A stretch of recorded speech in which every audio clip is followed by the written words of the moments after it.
এই দেশটা কোনো নির্দিষ্ট ধর্মের মানুষের না।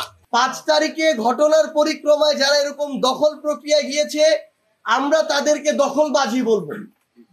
এবং আমরা একদম স্পষ্ট করে একটা কথা বলি, এই মন্দির সংলগ্ন আপনারা আপনাদের কথা অনুযায়ী যেটা বলছেন যে 5 একর 92 শতক জমি, কাগজ যদি কথা বলে তাহলে অবশ্যই এই জমিটা এই মন্দিরকে যেভাবে বুঝে দেওয়ার সেভাবে বুঝে দিতে হবে। এবং আমি আপনাদেরকে একটা কথাই বলি যে এটাতে যে কোনো ন্যায্য পাওনার ক্ষেত্রে আমরা আপনাদের সাথে একসাথে লড়াই করব।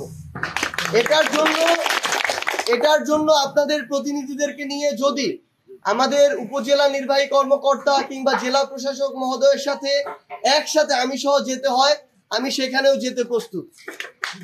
এবং একটু আগে দাদা একটা কথা বলেছেন যে আমি এর আগে একবার একটা কথা বলেছিলাম, এটা ঠাকুরগাঁয়ে বলেছিলাম, আমার কথাটাকে ভিন্নভাবে নেওয়া হয়েছে, হয়তো আমার টোনটাও হয়তো একটু ওই মুহূর্তে ঠিক ছিল না, এটার জন্য আমি পরে দুঃখ প্রকাশও করেছি। কিন্তু আমি এটাই বুঝাতে চেয়েছিলাম যে এরকম একটা কিন্তু বদ্ধমূল ধারণা আছে কিন্তু মানুষের ভিতরে যে আমার একজন সনাতন ধর্মাবলম্বী ভাই মানে সে মনে হয় নৌকায় ভোট দেয়। এই ধারণাটা যেমন অন্যান্য ধর্মের যারা মানুষ বা রাজনীতির যারা মানুষ তাদের পাল্টাতে হবে, আমাদের যারা আমরা আছি আমাদেরও এই ধারণা পাল্টাতে সহযোগিতা করতে হবে। কেন? কারণটা হচ্ছে যদি এটা ওই আওয়ামী লীগ এরকম মনে করে নিতে পারে যে আমি কিছু দেই আর না দেই তাদের ভোট তো আমি পাবো, তাহলে আপনাদেরকে কিছু দিবে না। এটাই হয়েছে এতদিনে। আপনারা বলেন উল্লেখযোগ্য আপনাদেরকে কি দিচ্ছে, মানে উল্লেখযোগ্য কি দিছে? যখন আপনাকে কোনো কিছু না দিয়ে আপনাকে পেয়ে যায় তখন আপনার মূল্যটা আর দিতে পারে না, এবং এতদিন ধরে এটাই হয়ে আসছে।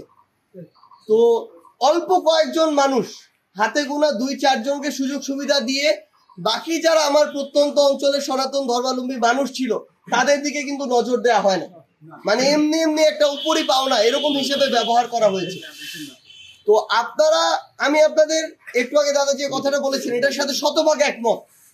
যারা আপনাদের কথা শুনবে, আপনাদের হয়ে কথা বলবে এবং আপনাদের কাজগুলো করবে, আপনাদের রক্ষার জন্য আপনাদের পাশে দাঁড়াবে, আপনাদের ভোটটা হবে তাদের জন্য। কাগজের ভিত্তিতে এটা যদি আপনাদের পাওনা হয়, আমরা একসাথে মিলে এই লড়াইটা হবে আমাদের ঐক্যবদ্ধ লড়াই, এটা পাওয়ার জন্য। আর আমরা এখানে এই আটোয়ারিতে পঞ্চগড়ে আমাদের বিভিন্ন ধর্মের যারা আমরা আছি, আমরা একসাথে যেন এইটুকু মিলেমিশে থাকি। এই দেশটা কোনো নির্দিষ্ট ধর্মের মানুষের না। এই দেশে যারা বসবাস করে, যারা এই দেশের নাগরিক, তাদের প্রত্যেকের দেশ হচ্ছে এটা। আমরা 5ই আগস্টের পরে বিভিন্ন জায়গায় শুনেছি যে অনেকেই এলাকা থেকে চলে গিয়েছে, আমরা শুনেছি অনেকের বিভিন্ন স্থাপনায় গিয়ে হামলা হয়েছে। এটা আমাদের হৃদয়ে রক্তক্ষরণ করে, কারণ যারা এগুলো করেছে তারা হচ্ছে সুযোগ সন্ধানী, তারা হচ্ছে দখলদার। এই কাজগুলো আওয়ামী লীগের সময়ও করেছে, এখনো কেউ কেউ করছে, সামনেও কেউ কেউ করবে।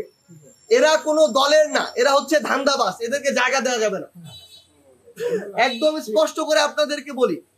এবং এই যে বিষয়গুলো হয়েছে আমরা একসাথে আমাদের জায়গাতে এগুলোতে কাজ করব।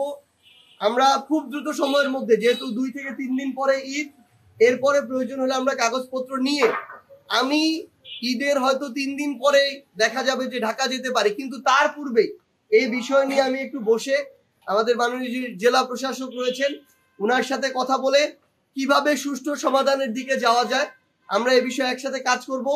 আমি শুধু আপনাদেরকে একটা কথাই বলি, মানুষকে নিয়ে অনেকের ব্যক্তিগত স্বার্থ আছে, অন্যান্য স্বার্থ আছে। আপনাদের সামনে আমাকে নিয়ে হোক, অন্য কাউকে নিয়ে হোক, যদি স্বার্থের সমস্যা হয় দেখবেন যে লাগায় দিবে, আমাকে নিয়ে কথা বলবে, ওকে নিয়ে কথা বলবে, কথা লাগাবে, এরকম অনেক লোকজন আছে না এলাকায়।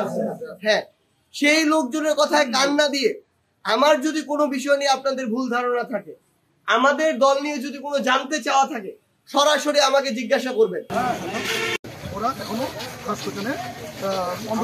আমাদের আটোয়ারি উপজেলার সাবেক নির্বাহী অফিসার মুশফিকুল আলম আলিম, তার নেতৃত্বে এই